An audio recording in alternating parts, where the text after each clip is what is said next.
తండ్రిమ్మా బీమ్స్ గారు, yes the music director Bheems గారా. First అందరికి నమస్కారం. ఆల్మోస్ట్ 13 ఏళ్ల క్రితం పటాస్ సినిమాకి నేను అనిల్ సార్తో కలిసి పనిచేయాల్సింది. సో 13 ఏళ్ల క్రితం తప్పిపోయిన అవకాశం 13 ఏళ్ళకి కుదిరింది.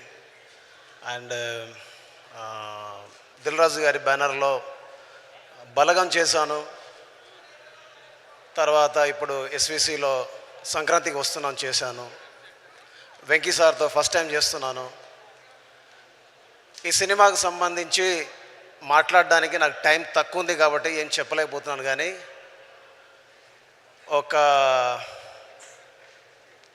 చాలా అంటే చాలా పెయిన్ఫుల్ విషయాలు ఉన్నాయి, చాలా ప్రేమతో చెప్పే విషయాలు ఉన్నాయి, చాలా మీ అందరితో చెప్పి ఆనందపడే విషయాలు ఉన్నాయి. ఇందులో పాటలు రాసిన భాస్కర్ భట్ల సార్, అనంత శ్రీరామ్ గారు, రామజోగ శాస్త్రి గారు, రఘురామ్ గారు, అండ్ పాటలు పాడిన నేను ఈ సినిమాలో పాట పాడాను నాతో పాటు ప్రణవి ఆచార్య గారు. అండ్ ఒక 18 ఏళ్ళ అంటే 2 దశాబ్దాల తర్వాత నా పాట నచ్చి నా మాట నచ్చి నేను అడగగానే సార్ మీరు పాడాలనగానే నా కోసం వచ్చి ఈ సినిమా కోసం వచ్చి ఇవాళ గ్లోబ్ అంటే ప్రపంచవ్యాప్తంగా ఉన్న పాటల్లో నంబర్ 8లో అంటే 8వ పాటగా మన గోదావరి గట్టు పాట పరిగణించబడుతుంది. అలాగా ఈ దేశంలో ఉన్నటువంటి టాప్ 100 సాంగ్స్లో నంబర్ 2గా రాణిస్తుంది. రమణ గోగుల సార్తో కలిసి మధుప్రియ గారు పాట పాడడం, అలాగే ఎవరికైనా అదృష్టం ఉంటుంది, అద్భుతం జరుగుతుంది, కానీ ఒక జీవిత కాలానికి సంబంధించి ఒక జ్ఞాపకం ఉండిపోయింది నాకు. అలాంటి జ్ఞాపకాన్ని నాకు విక్టరీ వెంకటేష్ సార్ నా పాటను పాడి నాకు ఈ జీవిత కాలానికి సంబంధించిన జ్ఞాపకాన్ని ఇచ్చినందుకు మనస్ఫూర్తిగా ఆయనకి, నాతో పాటు పనిచేసిన సింగర్స్కి, వెంకటేష్ గారితో కలిసి పాట పాడిన కొత్త సింగర్ మాయపిలో రోహిణి గారికి, వీళ్ళందరికీ మనస్ఫూర్తిగా రుణపడి ఉన్నాను. అండ్ ఈ సినిమాకు సంబంధించి వైజాగ్ నుంచి మొదలు పెడితే హైదరాబాద్ వరకు, హైదరాబాద్ నుంచి మొదలు పెడితే బాంబే వరకు, బాంబే నుంచి మొదలు పెడితే చెన్నై వరకు ఎంతోమంది టెక్నీషియన్స్ ఈ సినిమాకు బ్యాక్గ్రౌండ్ మ్యూజిక్కి పనిచేశారు. ఎంతోమంది సింగర్స్ బ్యాక్గ్రౌండ్ మ్యూజిక్లో కోరస్లు పాడారు. ఎంతోమంది ఈ సినిమా కోసం రాత్రింబవళ్ళు పనిచేశారు. వాళ్ళందరి పేరుని రేపటి రోజున ఈ ఘన విజయం సాధించిన తర్వాత నేను మాట్లాడతాను. ఎందుకంటే ఈ సినిమాకు ఆర్ఆర్ చేసేటప్పుడు నేను పడ్డన్ని బాధలు 1 కాదు 2 కాదు. బికాస్ అపచయ మెరుగని ఒక దర్శకుడు వచ్చి బీమ్స్ను చేయాలి అన్నప్పుడు నా మీద ఎంత బరువైన బాధ్యతను ఎత్తుకున్నానో అప్పుడు నాకు తెలియలేదు. కానీ సినిమా అంతా తీసుకొచ్చి చూపించి ఇలా చేయాలి అలా చేయాలి అన్నప్పుడు మాత్రం ఎక్కడో చిన్న భయం మొదలైంది, చిన్న వణుకు మొదలైంది, చిన్న గుబులు మొదలైంది. నిద్ర పట్టలేదు, ఆకలి అవ్వలేదు, ఇంటికి వెళ్ళలేదు, పిల్లలు ఎలా ఉన్నారో చూడలేదు.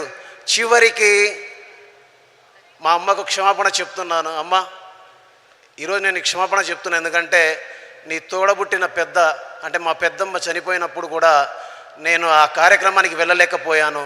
చివరికి ఆమెను చూడడం కూడా చూడలేకపోయాను. సో ఇలాంటి చాలా అనుభవాలు ఈ సినిమాతో నాకు ఉన్నాయి.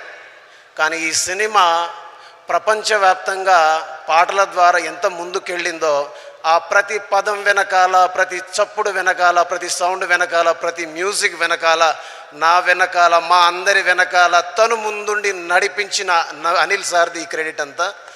ఇది మాటల రూపంలోనో పాటల రూపంలోనో చెబితే సరిపోదు.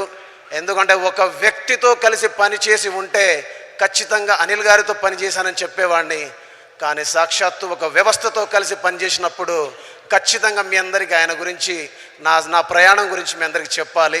అది నేను తర్వాత చెప్తాను. At the same time Dil Raju సార్కి నేనంటే ఎంత ఇష్టం, దిల్ రాజు సార్కి నా పాట అంటే ఎంత ఇష్టం అంటే, దిల్ రాజు సార్కి మా ఊరికి వచ్చేంత ఇష్టం, మా నాన్నను కలిసేంత ఇష్టం, మా నాన్నను సత్కరించేంత ఇష్టం, నా పాటను ప్రపంచవ్యాప్తంగా తలెత్తి శిరస్సు మీద ఎత్తి ఇది పాటరని చెప్పడానికి నా వెనక ఉండి నడిపించేంత ఇష్టం. నేనంటే ఆయన ఇంటి సభ్యుడిలాగా, నేనంటే ఆయన కుటుంబ సభ్యుడిలాగా నన్ను ఎత్తుకునేంత ఇష్టం. అలాంటి ఇష్టాన్ని చూపించిన రాజు సార్కి, అలాంటి ఇష్టాన్ని చూపిస్తున్న శిరీష్ సార్కి ఎందుకు ఈ విషయం చెప్తున్నా అంటే బలగం ఈ ప్రపంచాన్ని ఎంత కదిలించిందో మీరు చూశారు. అలాంటి బలగంలో ఊరు పల్లెటూరు దీని తీరే అమ్మ తీరు కళ్ళ ముందే దోచుకున్న సంబరాల వంట పైరు అంటే మీరందరూ ఎంత ఆనందపడ్డారు. అలాంటి సినిమా చేసి ఫస్ట్ టైం ఈ దేశంలో దాదాసాహెబ్ ఫాల్కే అవార్డు నాకు దక్కింది ఆ సినిమా ద్వారా.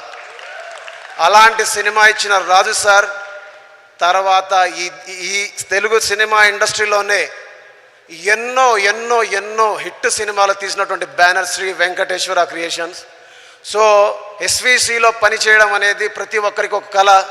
కానీ నాకు నా కళని నిజం చేసిన అనిల్ సార్కి, అలాంటి కళని నిజం అవ్వడానికి తోడ్పడినటువంటి మన హీరో, మన అందరి హీరో, మన అందరి ఆరాధ్య హీరో విక్టరీ వెంకటేష్ సార్కి, అలాగే నన్ను నా వెనకాల ఉండి నేను ఇంటికి రాకున్నా వచ్చినా నాకు సపోర్ట్ చేస్తూ నిలబడ్డ నా కుటుంబ సభ్యులకి మనస్ఫూర్తిగా ధన్యవాదాలు తెలియజేసుకుంటూ, ఒక గోదావరి గట్టు మాత్రమే కాదు, ఒక మీను మాత్రమే కాదు, ఒక పొంగల్ మాత్రమే కాదు, మీరు సినిమాలో వస్తే సినిమా అంతా మ్యూజికల్గానే చేయించారు అనిల్ సార్ నాతోటి. సినిమా అంతా మ్యూజికల్గానే ఉంటుంది. ప్రతి ప్రతి ప్రతి ప్రతి సన్నివేశంలో ఒక పాట వస్తుంటుంది, ప్రతి సన్నివేశంలో ఒక మ్యూజిక్ బిట్ వస్తూనే ఉంటుంది. సార్ మీరు పెద్ద పెద్ద వాళ్ళతో పనిచేశారు, చాలా పెద్ద పెద్ద హీరోలతో పనిచేశారు. కానీ నాలాంటి చిన్నవాడిని ఎందుకు నమ్మారో, ఎలా నమ్మారో, నమ్మడానికి కారణం ఏంటో నాకు తెలియదు. కానీ మీరు ఇచ్చినటువంటి ప్రేమని, మీరు నా మీద ఉంచినటువంటి నమ్మకాన్ని నేను ఎంత నిజం చేశాననేది రేపు తెలియబోతుంది.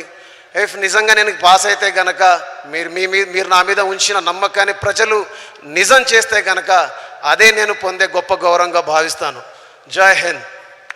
Thank you sir, thank you. And Meenakshi Chaudhary గారిని మాట్లాడవలసిందిగా